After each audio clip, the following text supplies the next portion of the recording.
नाज़रीन जोही खां सां रिपोर्ट शेयर कई है मुश्ताक अली रोधनानी। रिपोर्ट मूजिब जोही काछे जे ॻोठ तालबाणी लुंड मां 1 महीनो अॻु हथियारबंदनि तरफ़ां हथियारनि जे ज़ोर ते घर भातियुनि खे यर नौजवान नारी रुखसाना लुंड खे अगवा करे खणी वञण ख़िलाफ़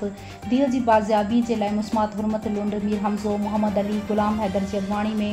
दादू जोही रोड ते जवाबदारनि जी गिरफ़्तारी लाइ एहतजाजी मुज़ाहिरो कयो वियो। इन मौक़े ते मुज़ाहिरीन मीडिया खे ॿुधाईंदे ॿुधायो त 25 ॾियारा अॻु काछे जे ॻोठ तालबाणी लुंड में हथियारबंदनि तरफ़ां हथियारनि जे ज़ोर ते घर भातियुनि खे यरमाल बणाए नौजवान नारी रुखसाना लुंड खे अगवा करे खणी विया। नारीअ जे अगवा में मुलविस 6 ॼणनि मथां हद जे थाणे ते केस दाख़िल हुजण बावजूद पुलिस ॻरी रिश्वत एवज़ अगवा में मुलविस बासरनि ख़िलाफ़ का बि कार्रवाई न पई करे। हिननि चयो त जवाबदारनि जी गिरफ़्तारी लाइ एहतजाज करण ते पुलिस तरफ़ां रूपोश जवाबदारनि खे गिरफ़्तार करण जे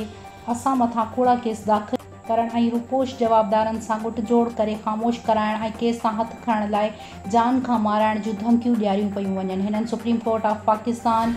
IG Sindh DIG Hyderabad SSP Dadu समेत आला इख्तियारनि खां पुरज़ोर मुतालबो कयो आहे त नारीअ जे अगवा में मुलविस जवाबदारनि ख़िलाफ़ कार्रवाई करे नौजवान नारी खे बाज़ियाब कराए असां सां इंसाफ़ कयो वञे।